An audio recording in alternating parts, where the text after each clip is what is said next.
Hello friends, Pihu comics world में आप सभी का स्वागत है। कॉमिक्स की दुनिया से जुड़ने और बचपन की सुनहरी यादों में खो जाने के लिए चैनल को सब्सक्राइब करें। धन्यवाद दोस्तों। हेलो फ्रेंड्स, आज हम पढ़ेंगे राज कॉमिक्स में नागराज सीरीज़ का अगला भाग, जिसका नाम है नागराज और अजगर का तूफान, और जिसके लेखक है तरुण कुमार वाही जी। स्कॉटलैंड, ग्रेट ब्रिटेन का उत्तरी भाग शहर में फैली थी आजकल एक सुलगती बीमारी। ओह चॉकलेट, अब मैं भी पापा की तरह कस लगा सकूंगा। बच्चों के लिए बनी इस खास सिगरेट के जेम्स, सिगरेट पीना बुरी आदत है बेटे, ये फूंक डालती हैं फेफड़ों को। इसका एक कस इंसान की ज़िंदगी के 5 मिनट कम कर देता है। आपको शायद पता नहीं, चॉकलेट कंपनी की ये सिगरेट खास हम बच्चों के लिए बनी है। कसम खाओ कि आज के बाद सिगरेट को हाथ तक नहीं लगाओगे। बाई गॉड, आप कहती है तो मैं कभी हाथ नहीं लगाऊंगा मम्मी। उफ, ना जाने शहर में कहाँ से आ गई है ये चॉकलेट की बीमारी। जेम्स को तो सिगरेट की आदत का शिकार होने से बचा लिया था उसकी मम्मी ने, लेकिन वे बच्चे जो किड्स जैसे क्लबों के सदस्य थे और पागलपन की हद तक चॉकलेट का शिकार हो चुके थे, चॉकलेट का जवाब नहीं है। Chocolate is great. चॉकलेट के कारण किड क्लब का धंधा चमक उठा है। ओह बोलोंकी ने अपना बैग काउंटर पर रखा। क्यों बे, धंधा कैसा चल रहा है तेरा? एकदम फर्स्ट क्लास दादा, लेकिन चॉकलेट ख़त्म हो चुकी है। इस बैग में आज के लिए पूरा स्टॉक मौजूद है और अगला स्टॉक बाबा जल्द ही आएगा। लेकिन क्लब के मेंबर्स बढ़ाओ और अपने इन मेंबर्स के जरिए चॉकलेट को स्कूलों तक भी पहुंचाओ। ज़रूर ज़रूर दादा। जो खतरनाक जंगली जानवरों को अपना सबसे बड़ा दोस्त मानता है, दुनिया का नंबर 1 अमीर बनना, जिसका एकमात्र उद्देश्य है ब्रिटेन के ऊँटों की रेस का अकेला प्रयोजक अजगर। कहो बोलोंकी, कैसी लग रही है चॉकलेट बच्चों को? अजगर महान को बोलोंकी का नमस्कार। चॉकलेट रंग ला रही है अजगर महान, मैं अपनी आंखों से देख कर आ रहा हूँ। चॉकलेट ने बच्चों को अपना दीवाना बना लिया है। तभी गिलास के टूटने की तीव्र आवाज़ ने अजगर महान का ध्यान भटकाया। क्रोधित हो उठा अजगर, हाथ में थमे रिमोट का एक बटन दबाया उसने। निकम्मे लोगों के लिए सिर्फ मौत है, और वो है बॉइलिंग मड। मौत की फिसलन पर फिसलता चला गया वह बदकिस्मत गार्ड और जा पड़ा बॉइलिंग नामक उस भयानक मौत में। कुछ ही पलों में दहकती रेत के उस बहुवर ने उसे अपने अंदर समेट लिया था। अजगर विराजमान हुआ अपने बेमिसाल सिंहासन पर। देखा गोरिल्ला, चॉकलेट बच्चों को चॉकलेट की तरह लुभा रही है। ब्रिटेन में तो अब यह बड़े पैमाने पर बिकने लगी है। गोरिल्ला कहते हैं उसकी असली सूरत आज तक सिवाय गोरिल्ला के किसी और ने नहीं देखी। अपने नोकेले खूनी नाखूनों से दुश्मनों की चमड़ी यूं उखेड़ता है जैसे कसाई बकरी की खाल अलग कर रहा हो। अंतर्राष्ट्रीय स्मगलर गोरिल्ला अजगर के निमंत्रण पर पहुंचा था वहाँ। गोरिल्ला, अंतर्राष्ट्रीय बाजार में तुम्हारी पकड़ है और मैं चॉकलेट को विश्व के कोने कोने में पहुंचा देना चाहता हूँ। तुम्हें मुंह मांगा कमीशन मिलेगा। गोरिल्ला बोलो, मुझे तुम्हारा ये प्रस्ताव मंजूर है अजगर। लेकिन अजगर, चॉकलेट में ऐसी क्या विशेषता है जो बच्चे उसके दीवाने होते जा रहे हैं? चॉकलेट में स्वीट पॉइजन नाम का एक तरह का नशा है जो मैं इंडिया से स्मगल करता हूँ। पहला कस लेने के बाद ही बच्चा इस नशीली सिगरेट का गुलाम बन जाता है। इसका मतलब है चॉकलेट के रूप में आप बच्चों को मौत बेच रहे हैं अजगर मान। हाँ, अगर हम मौत नहीं बेचेंगे तो पैसा कहाँ से आएगा गोरिल्ला? बोलोंकी, कैमल रेस के लिए बच्चों की नई खेप कब आ रही है भारत से? इसी सप्ताह के अंत में अजगर महान। गोरिल्ला, व्यापार तो हमारा अब चलता ही रहेगा। मैं तुम्हें अगले सप्ताह होने वाली अति रोमांचक कैमल रेस देखने का निमंत्रण देता हूँ। मैं अवश्य रेस देखने आऊँगा अजगर। दिल्ली में नागराज, जिसके लिए एक छोटा सा विज्ञापन बन गया था उत्सुकता का कारण। नवभारत टाइम्स में, नागराज, राहुल को तुम्हारी मदद की आवश्यकता है। आशा है तुम दिल्ली के चिड़ियाघर में अवश्य आओगे। अरे यह विज्ञापन बड़ा ही अजीब है। कौन है यह राहुल और मुझसे कैसी मदद चाहता है यह? नागराज चिड़ियाघर में दाखिल हुआ। उसे कहाँ ढूंढूंगा, कैसे पहचानूंगा मैं?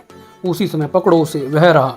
उन्होंने देखते ही बचने के लिए उस लड़के ने जो रास्ता चुना वह सीधा मौत की ओर जा रहा था। राहुल तुम्हारे हाथ कभी नहीं आएगा। उसे नागराज से मिलना है, केवल नागराज से मिलना है उसे।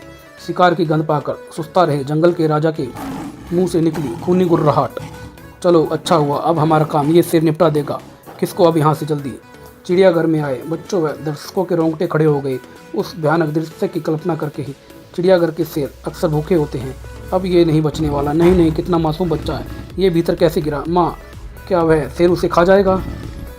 शेर अब राहुल से था केवल एक हाथ की दूरी पर। उफ नागराज, तुम समय पर ना पहुंच सके। मैंने राहुल को दबोचने के लिए उसी पल झपटा वह शेर, लेकिन उस तक पहुंच पाने का सिंहराज का अरमान पूरा ना होने दिया नागराज ने।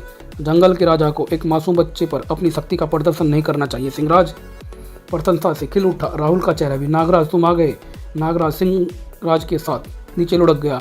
अपने पंजे और नुकीले दांत नागराज के शरीर से दूर रखना सिंहराज। नागराज ने सिंहराज को पूरे सम्मान के साथ कंधों पर उठा लिया। घबराओ नहीं सिंहराज, तुम्हें मारने का मेरा कोई इरादा नहीं है। नागराज चिड़ियाघर के उन कर्मचारियों को देख चुका था जो जाल खोले सिंहराज को दबोचने के लिए तैयार खड़े थे। अब चलो उस जाल में। तुम ठीक हो ना बेटा? मेरा नाम राहुल है नागराज। राहुल? ओह, तो तुम ही हो राहुल। चारों तरफ नागराज का नाम गूंजने लगता है। लेकिन तुम शेर के बाड़े में कैसे चले आए? वे लोग मुझे मार डालना चाहते थे नागराज। उनसे बचने के लिए मैं शेर के बाड़े पर चढ़ गया और अचानक मैं नीचे गिर गया। कौन है वे लोग? बच्चों के व्यापारी नागराज। वे लोग बहला फुसला कर पहले मेरे जैसे बच्चों को अगवा करते हैं, फिर उन्हें यूरोप भेज देते हैं कैमल रेस के लिए। बच्चों का अगला ग्रुप लेकर ये लोग आज ही एक विमान द्वारा स्कॉटलैंड जा रहे हैं नागराज। और इसी बीच तुम किसी तरह उनकी पकड़ से छूट निकले। तुम्हारा विज्ञापन पढ़कर ही वे तुम्हें समाप्त करने आए होंगे, ऐसा ही लगता है नागराज। लेकिन अब अगर तुमने देर की तो वे लोग हाथ से निकल जाएंगे। नहीं राहुल, अब देर नहीं होगी। और इतनी जानकारी के लिए तुम्हारा शुक्रिया नन्हे दोस्त। इंदिरा गांधी अंतर्राष्ट्रीय हवाई अड्डा दिल्ली। बच्चों का यही ग्रुप जा रहा है स्कॉटलैंड। लेकिन यह क्या? बच्चों को ये पैकेट कैसे बांटे जा रहे हैं? ग्रुप के एक बच्चे ने पैकेट खोलने की चेष्टा की। नहीं बेटे, चॉकलेट्स के इस पैकेट को स्कॉटलैंड पहुंचने पर ही खोलना है तुम्हें। बच्चों को चॉकलेट के पैकेट यहीं दे दिए गए हैं, पर उन्हें चॉकलेट खाने से मना क्यों किया जा रहा है? यह रहस्य गहराता जा रहा है। अगर मैंने बच्चों और इन पैकेट्स को यहीं रोक दिया तो स्कॉटलैंड के वे मुजरिम मेरे हाथों से बच निकलेंगे जिन्हें ये बच्चे सप्लाई किए जा रहे हैं। चलो बच्चों, अब हमें विमान पर सवार होना है। और फिर नागराज के लिए टिकट का प्रबंध कर पाना कोई मुश्किल काम नहीं है। नागराज के लिए सभी एयरलाइंस के एरोप्लेन की टिकट मुफ्त घोषित की हुई है। विमान आकाश की ऊंचाइयां छू रहा था, जबकि भीतर नागराज। और अब नागानंद लेकर आएगा उस बच्चे की गोद में पड़ा हुआ पैकेट। बड़ी सफाई से नागानंद यात्रियों के पांवों के बीच से होता हुआ निकला। किसी को कानों कान खबर तक ना हुई। नागराज टॉयलेट में पहुंचा तो मेरा सब ठीक निकला। इन पैकेट्स में चॉकलेट के स्थान पर स्वीट पॉइजन भेजा जा रहा है। भयानक खेल खेला जा रहा है इन बच्चों के साथ और मुझे पहुंचना है ये भयानक खेल खेल रहे उन खिलाड़ियों तक। स्कॉटलैंड से एक वैन उन बच्चों को लेकर एयरपोर्ट से विदा हुई। शुक्र है सारा काम ठीक ठाक निपट गया। हाँ, बच्चों से स्वीट पॉइजन के पैकेट्स लेकर उन्हें असली चॉकलेट्स दे दी गई हैं। अब हम उस स्वीट पॉइजन महान अजगर तक पहुंचा देंगे। क्या वाकई सारा काम ठीक ठाक निपटा था? ये वैन मुझे लेकर आ जाएगी मौत का खेल खेलने वाले उन खिलाड़ियों तक। इधर कैमल रेस देखने के लिए भारी भीड़ एकत्रित हो चुकी थी। यूरोप स्टेडियम में अरब देशों में खेला जाने वाला यह अति रोमांचक खेल अब स्कॉटलैंड में बने इस विशेष स्टेडियम में भी खेला जाएगा। ऐसा लग रहा है जैसे इस सचमुच हम किसी रेगिस्तान में आ गए हैं। अजगर के साथ इस रेस को देखने के लिए उपस्थित था गोरिल्ला। कुछ ही देर में आरंभ होगी कैमल रेस। अरब की कैमल रेस के विषय में तो काफ़ी कुछ सुना था, आज यूरोप की कैमल रेस देखूंगा। इधर van desert and Europe stadium के पास जाकर रुकी। जल्दी करो, बच्चों को ले जाओ, कैमल रेस आरंभ होने का समय हो गया है। नागराज वैन के नीचे से निकला। कैमल रेस में बच्चों को क्या करते होंगे? क्या माजरा है ये सब? कैमल रेस के लिए ऊँटों को मैदान में छोड़ दिया गया। ऊँटों की रेस आरंभ हो गई है। दर्शकों का रोमांच के कारण बुरा हाल था। उफ, इनकी पीठ व गर्दन पर इन बच्चों को क्यों बांधा गया है? ऊँटों के भागने के दौरान इन बच्चों को जब तकलीफ होती है तो बच्चे जोर जोर से रोते हैं और इनके रोने की आवाज़ से उत्तेजित होकर ऊँट और तेज़ी से भागते हैं। एक ऊँट पर लगा था लाखों पाउंड्स का जुआ। 13 नंबर वाला ऊँट जीतेगा। मैंने उस पर लगाया है 50,000 पाउंड्स। 10 नंबर वाला जीतेगा। 1 लाख पाउंड्स लगा चुका हूँ मैं उस पर। ऊँटों पर बंधे बच्चे दर्द से चीख रहे थे। अजगर महान, इस कैमल रेस से आपको क्या लाभ होता है? घुड़दौड़ की तरह ऊँट दौड़ पर भी लाखों पाउंड्स का जुआ खेलते हैं यहाँ के लोग, वही मेरा मुनाफा है। कच्चे दिल के दर्शक अचानक दहल उठे। उफ, वह बच्चा नीचे गिरने वाला है। ऊँट के कुबड़ से बंधी उसकी रस्सी खुल गई थी। नीचे गिरते ही अंधाधुंध भाग रहे ऊँटों के पाँव के नीचे उछलकर उस बच्चे की मृत्यु निश्चित थी। बढ़ता हुआ ऊँट का पाँव बच्चे की सिर से केवल कुछ इंच की ही दूरी पर था। दर्शकों की सांसें तक रुक गई थी। नहीं, उफ, पागल ऊँट उसे कुचल डालेंगे। ठीक इसी पल सरसराई नाग सर्परस्सी और उस बच्चे से निपट गई। स्तब्ध दर्शकों की आंखें फटी पड़ी थी। वह आश्चर्य देखकर, मैंने कोई सपना देखा क्या? कुछ सांप लहराए और बच्चे को ले उड़े। खुद अजगर भी आश्चर्य के सागर में गोते लगा रहा था। सांप देखे थे मैंने। सांप मैंने तो कहीं नहीं देखे अजगर महान। ऊँट दौड़ अपनी चरम सीमा पर थी। Backup number 13 backup. अचानक एक बच्चा फिर उछलकर गिरा। ऊँट की गर्दन से क्रोधित ऊँट उसे काटने के लिए आगे बढ़ता है और कस गई सरपरस्सी उस पागल ऊँट के जबड़े पर और वह उछल पड़ा। अजगर यह दृश्य देखकर, नहीं, इस बार मेरी नज़रों का धोखा नहीं हो सकता है। कई कैमल रेस करा चुका हूँ मैं इस मैदान पर। कई बच्चों को लाशों में बदलते देख चुका हूँ मैं। कैसा करिश्मा, यहाँ पहली बार हो रहा है। अजगर महान, मैंने सुना है कि नागराज से पहले आते हैं उसके सांप। ओह क्या क्या तुमने नागराज। कैमल रेस छोड़कर उठ खड़ा हुआ अजगर। चलो गोरिल्ला चले यहाँ से। उधर नंबर 13 ने जीती वह ऊँट दौड़। मैं जीत गया। ऊँटों की कैमल ग्राउंड में लाया गया। ऊँटों पर बंधे बच्चों को खोल दो। बुलांकी दादा, इस बच्चे की हाथ की हड्डी टूट गई लगती है। इसकी रीढ़ में टीस है शायद। इसकी छाती से खून बह रहा है। उफ, इन्हें प्राथमिक उपचार देना जरूरी है। कल की रेस में भी इनकी ज़रूरत है। ले जाऊं इन्हें। और तभी आगे बढ़ते इन दरिंदों को रोक जाना पड़ा। उफ, ये क्या, सांप सांप, चारों तरफ सांप। इतने सारे सांप कहाँ से आ गए। उफ, नागराज से पहले ही पहुँचते उसकी सर्प सेना के जाबाज। बच्चों से दूर हट जाओ बेरहमो, वरना ये सांप तुमसे भी अधिक बेरहम साबित होंगे। उफ, नागराज तुम यहाँ। नागराज को देखते ही बुलांकी की दादागिरी धरी की धरी रह गई। ये तो नागराज है, ये यहाँ कैसे। नागराज बच्चों के उन दुश्मनों के लिए एक अनोखी सजा सोच चुका था। बुलांकी, तुझसे अभी निपटूंगा, पहले इनका इंतजाम कर लेता हूँ मैं। नागराज, इन शैतानों को मार डालो। नहीं प्यारे बच्चों, इतनी जल्दी नहीं। कैमल रेस का आनंद आप सब भी तो लोगे ना। हाँ। नागराज ने सर्प रस्सी की मदद से उन सबको ऊँटों से बांध दिया। नहीं नागराज, हमें छोड़ दो। रेस शुरू होते ही मैं तुम सबको स्वतंत्र कर दूंगा, समझे। एक बार फिर आरंभ हुई ऊँट दौड़। बच्चों बजाओ ताली। नहीं, बचाओ बचाओ। एक एक कर नागराज उन्हें स्वतंत्र करता चला गया। उफ, मैं गिरा, बचाओ मुझे।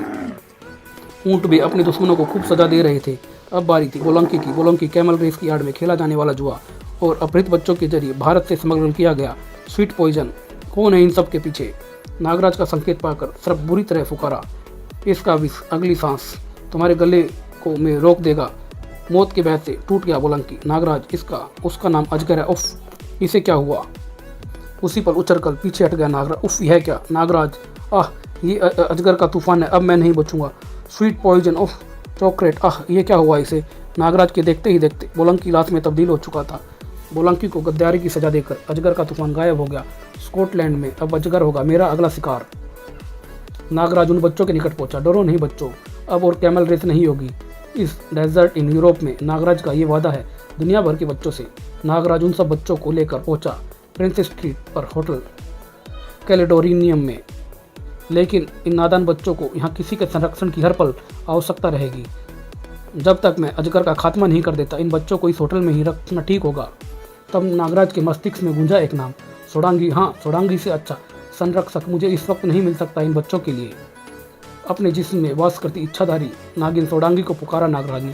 सोडांगी, बाहर आओ, मुझे तुम्हारी मदद की आवश्यकता है। नागराज के जिस्म से निकलकर सोडांगी मानव रूप में परिवर्तित हो गई। नागराज, तुम बुलाई बैठे थे सोडांगी को। मैं तुम्हें कभी नहीं भूल सकता हूँ सोडांगी। अगर तुम मुझे ना मिलती तो मैं जादू के शहंशाह तुतैन खामेन का खेल कभी खत्म नहीं कर पाता। सोडांगी और तुतैन खामेन के विषय में जानने के लिए पढ़े नागराज का अति रोमांचक कॉमिक्स, नागराज और जादू का शहंशाह। बच्चों को सोडांगी के संरक्षण में छोड़ नागराज बच्चों से विदा लेता है। जल्द ही फिर मुलाकात होगी बच्चों। काश हम भी नागराज के साथ रह पाते। Wish you good luck Nagraj. Hotel से बाहर ही निकला था कि अभी नागराज, पकड़ो, मेरा पर्स छीनकर कोई भाग रहा है। नागराज से बच ना सका है वह जेब कतरा। इतनी छोटी उम्र में यह गंदी आदत कैसे पड़ी तुम्हें। मुझे वह पर्स दे दो, मुझे चॉकलेट चाहिए। नागराज के मस्तिष्क में धमक सी हुई। यह नाम सुनकर चॉकलेट ना मिली तो पागल हो जाऊंगा मैं। प्लीज़ मुझे वह पर्स दे दो। चॉकलेट कहाँ से मिलती है तुम्हें चॉकलेट। मुझे वहाँ ले चलो, मैं तुम्हें चॉकलेट दिलाऊंगा। तुम दिलाओगे मुझे। अचानक लड़के पर पागलपन सवार हो गया। नहीं नहीं, मैं चॉकलेट नहीं पीना चाहता। मुझे चॉकलेट से बचा लो, मुझे चॉकलेट से बचा लो। उफ, मेरा पर्स। नागराज ने पर्स के मालिक को उसका पर्स लौटाया। ये चॉकलेट तो दीमक बनकर चाट जाएगा विश्व के बच्चों को। ये चॉकलेट क्या चीज़ है। धीमा जहर जो बच्चों के लिए बनाए गए खास सिगरेट द्वारा हमारी युवा होती पीढ़ी के खून में घोलकर उसे जर्जर कर रहा है। बच्चों के लिए सिगरेट। नागराज ने उस लड़के से पूछा, देखो, क्या तुम सचमुच चॉकलेट छोड़ना चाहते हो। हाँ, चॉकलेट की दीवानगी ने ही मुझे चोरी जैसा घृणित कार्य करने पर मजबूर किया है। क्या तुम मुझे चॉकलेट से निजात दिलाओगे। नागराज उसे लेकर चल पड़ा अजगर की तलाश में। मरते समय तक बुलांकी की जुबान पर भी यही नाम था। अब समझा कि स्वीट पॉइजन का कहाँ इस्तेमाल करता है अजगर। चॉकलेट बनाने में काम आती है वह। टैक्सी। लड़के ने नागराज को अपना नाम ब्रूनो बताया। Kid club. ठहरो, किड क्लब में वयस्कों का प्रवेश वर्जित है। जुर्म की दुनिया में नागराज का प्रवेश आवश्यक है, वर्जित नहीं, समझे। नागराज का एक जबरदस्त प्रहार उस पर और वह एक ही बार में धराशायी। नागराज ने अपना ओवरकोट उतारकर बेल्ट के स्थान पर बांध लिया। तुम नागराज हो ना। हाँ, आओ अंदर चलते हैं। ब्रूनो नागराज को अपने साथ देखकर बुरी तरह रोमांचित हो उठा था। किड क्लब में प्रवेश कर गया Nagraj. Chocolate smoking is good to health. सचमुच चॉकलेट ने दीवाना बना रखा है इन सबको। नागराज, उस काउंटर से मिलती है हमें चॉकलेट। ब्रूनो, तुम कौन है ये तुम्हारे साथ? ये नागराज है। अब ये किड क्लब नहीं रहेगा। बास्टर्ड टॉम, चॉकलेट कहाँ से प्राप्त होती है तुम्हें? नागराज, बोलोंग की यहाँ चॉकलेट की सप्लाई करता है। ये क्लब भी उसी का है नागराज। और चॉकलेट का अगला स्टॉक लेकर वह आने ही वाला है। बोलोंकी की मौत के बाद कौन लाएगा अगला स्टॉक? हम लाए हैं नागराज, चॉकलेट का नया स्टॉक। ओह, कौन हो तुम? चॉकलेट का नया स्टॉक काउंटर पर रखने के साथ ही लूकर और लूथर मिलकर अपने दुश्मन के जिस्म पर गांठ बांध देते हैं। समझे तुम नागराज? उन्होंने नागराज को उठाकर एक तरफ उछाल दिया। नागराज को मिट्टी के खिलौने की तरह उछाल दिया था उन्होंने। नागराज आकर गिरा। क्लब की मेज कुर्सियों पर उस हंगामे से बच्चों में अफरा तफरी मच गई थी। भागो, निकलो क्लब से, यहाँ दंगल हो रहा है। लूकर मुंह से खूनी गुर्राट निकालता हुआ हवा में उछला। जंप तो कंगारू की तरह लगा रहा है यह, लेकिन तब तक नागराज भी तैयार हो चुका था। कंगारू स्टाइल से लड़ेगा ये। दोनों हवा में टकराए एक दूसरे से और नागराज के किक का एक जबरदस्त प्रहार उसकी छाती पर। लूकर और लूथर कंगारू स्टाइल के महारथी, उफ, दोनों एक साथ आ रहे हैं। नागराज जूडो, कराटे और कुंफू के प्रत्येक स्टाइल का माहिर था। नागराज ने दोनों के शरीरों में गांठ बांध दी। कैसा लग रहा है ये गठबंधन लूकर और लूथर? वाह नागराज, ये तो तुम्हारे जिस्म पर गांठ बांधने चले थे। नागराज वापस काउंटर पर पहुंचा। नागराज, इन डब्बों में कल तक का पूरा स्टॉक है चॉकलेट का। इस स्टॉक को अपने हाथों से टॉम जलाएगा। मगर यह क्या? चॉकलेट के स्थान पर यह क्या निकला उस डब्बे से? उफ, ये तो अजगर का तूफान है। टॉम और ब्रूनो की आंखों में भय फैल गया था। उफ, बचाओ नागराज, यह क्या है? नागराज ने अजगर के तूफान को मसलना प्रारंभ कर दिया। बेहद जहरीले हैं ये तो। ब्रूनो मौत से कुछ ही पल दूर था। उफ, ब्रूनो बचो, नागराज ब्रूनो के चेहरे की तरफ बढ़ते उस तूफान पर झपटा एक खूबसूरत हाथ। घबराओ नहीं ब्रूनो, मुझसे अधिक जहर नहीं भरा है इसके अंदर। नागराज भी चौंक पड़ा वह दृश्य देखकर। सोडांगी तुम? हाँ नागराज, ये सभी बच्चे तुम्हारे साथ ही रहने की जिद कर रहे थे। तुम्हारी फाइटिंग देखना चाहते थे ये सभी। तभी नागराज गिर गया अजगर के तूफान से। इसी पल नागराज, ये फायर एडजस्टिंग गियर आग बुझाने में तो नहीं, इन गंदे जानवरों को भगाने में काम जरूर आएगा। इस बच्चे की तरकीब काम करेगी। शाबाश नन्हे दोस्त, थैंक यू नागराज। और ठीक उसी पल, हाँ नागराज, बच्चों से बहुत प्यार है ना तुझे? विश्व के बच्चों को ही बचाने आया है तू यहाँ। देख गोरिल्ला इन सब के साथी तेरा क्या असर करता है। नागराज बचाओ। गोरिल्ला के नाखून मशीन की तेजी से उधेड़ देते हैं अपने दुश्मनों की खाल को। सोडांगी वह उपस्थित प्रत्येक नन्ही आग थर्रा उठी वह खौफनाक दृश्य देखकर। उफ, ये तो पूरा का पूरा हैवान है। खून खोल उठा था नागराज का यह दृश्य देखकर। गोरिल्ला, दरिंदे रुक जाओ।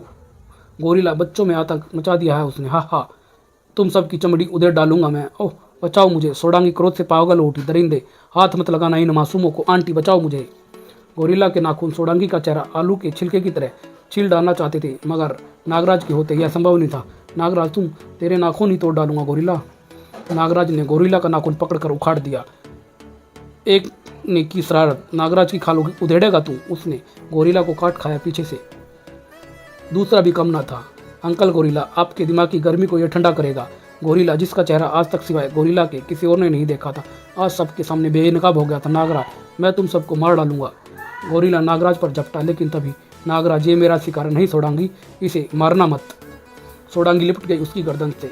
मैं इसे इतनी जल्दी नहीं मारूंगी नागराज, इसकी गर्दन से तब तक लिपटी रहूंगी जब तक इसके जिस्म में बहते खून की एक एक बूंद बाहर नहीं आ जाएगी। सोडांगी की उस मार से तड़प उठा गोरिल्ला। ये इच्छाधारी नागिन है। उफ नागराज, मुझे बचा लो इस नागिन से। मैं तुम्हें अजगर का पता दे सकता हूँ। सोडांगी, छोड़ दो इसे। यह खबर सचमुच चौंकाने वाली थी अजगर के लिए।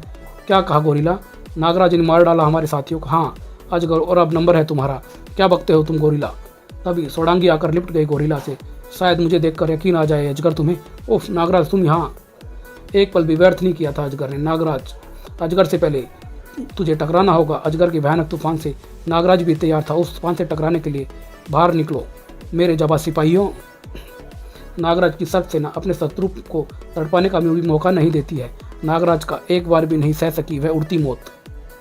अजगर के तूफान का डट कर मुकाबला कर रहे थे नागराज के तरफ। क्यों अजगर, कोई और तूफान है तो भेजो उसे भी, और शीघ्र ही। नागराज, तेरे लिए मैं खुद ही काफ़ी हूँ। इस बॉइलिंग मड की ओर ले जाता हूँ मैं इसे। नागराज के पैर उस जमीन पर थे जहाँ से जमीन सरक गई। नागराज संभल नहीं सका और लुढ़कता हुआ चला गया नीचे। नागराज, नीचे बॉइलिंग मड है, यानी रेत के नीचे खोलता हुआ लावा। मौत थी नागराज से केवल कुछ ही दूरी पर। उफ, शैतान ने ये कैसी चाल चली है। नाग रस्सी से लटक गया नागराज। बॉइलिंग मड एक तरह का ज्वालामुखी ही होता है जहाँ रेत के नीचे लावा खोलता रहता है। बाल बाल बचा हूँ मैं। ऊपर अजगर अपनी सफलता पर बेहद प्रसन्न था।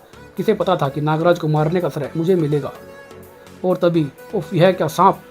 नागराज की मौत का सपना देखने वाले उस शैतान को नागराज के रूप में दिखाई पड़ी अपनी मौत। नागराज तू जिंदा कैसे बच गया? बॉइलिंग मड, मेरा नहीं तेरा इंतजार कर रहा है अजगर। नागराज ने नागरस्सी को एक तीव्र झटका दिया और नागराज ने उसे उछाल फेंका। बॉइलिंग मड के मुंह की तरफ फिसलता चला गया अजगर। बॉइलिंग मड की उस फिसलन पर नहीं बचूंगा, बचाओ मुझे नागराज, मुझे बचाओ। बॉइलिंग मड में समा गया था अजगर। नागराज ने भी सुनी उसकी चीखें। बॉइलिंग मड में हड्डियां तक गल जाएगी उस शैतान अजगर की। नागराज बाहर निकला। सोडांगी मर चुका है, अब छोड़ दो इसे। मैं जानती थी नागराज की अजगर को समाप्त कर तुम जल्दी ही बाहर आओगे। सोडांगी मानव रूप में परिवर्तित होगी। नागराज, सभी बच्चे होटल में तुम्हारा इंतजार कर रहे होंगे, उन्हें उनके माँ बाप तक भी पहुँचाना है तुम्हें। हाँ, यहाँ का बाकी काम तो अब स्कॉटलैंड की पुलिस संभाल लेगी। फिर होटल पहुँचने से पूर्व ही सोडांगी पुनः नागराज के जिस्म में समा गई। अच्छा नागराज, फिर बुलाना मुझे। और एक रात उन बच्चों के साथ विदा ली। नागराज ने स्कॉटलैंड से सिगरेट के उत्पादन पर तो रोक नहीं लगा सकता मैं, लेकिन विश्व की जनता से अपील करूंगा इस बुराई से दूर रहने के लिए।